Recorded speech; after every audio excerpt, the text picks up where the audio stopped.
INAudio presents The Day the Markets Roared. How a 1982 forecast sparked a global bull movement by Henry Kaufman with David B. Sicilia. Read for you by Mike Delgaudio. To the memory of William R. Billy Solomon. Preface and Acknowledgements. The genesis of this book occurred when Helen Catcher, my longtime assistant, walked into my office to tell me we were running out of filing space, and she needed my help pruning some of the records we had accumulated over several decades. These records included a 4-foot-wide set of large black leather-bound scrapbooks. Each thick album contained copies of my press interviews with U.S. and foreign newspaper and magazine journalists, along with my shorter articles and editorials, printouts of television and radio interviews, and clippings of press reports that had quoted me over the years. During my years at Solomon Brothers, 1962 to 1988, the company's public relations firm had collected and forwarded these materials to Ms. Catcher, who assembled them in the books. After I left Solomon, she continued to collect materials in the black volumes. There is one volume for each year. Except for 1982, which took up 2 volumes.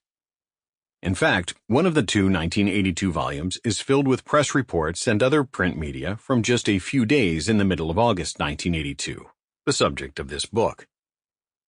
I had devoted a few paragraphs in one of my earlier books, On Money and Markets, 2000, to my role in causing that bull market. Now, skimming through the 1982 volumes, it seemed I had given the topic, which business and economic historians have since portrayed as a milestone in financial history, short shrift.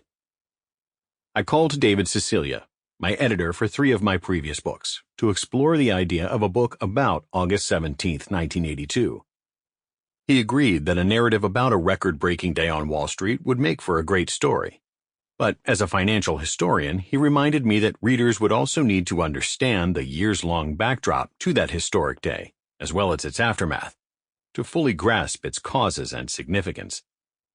What he was really telling me, I realized, was that the story of The Day the Markets Roared, a title that came to me simultaneously with the book idea itself, needed to be situated in historical context.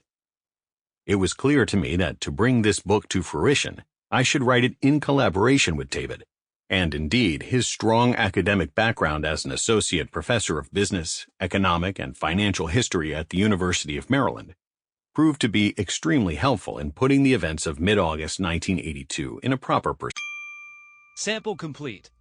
Ready to continue?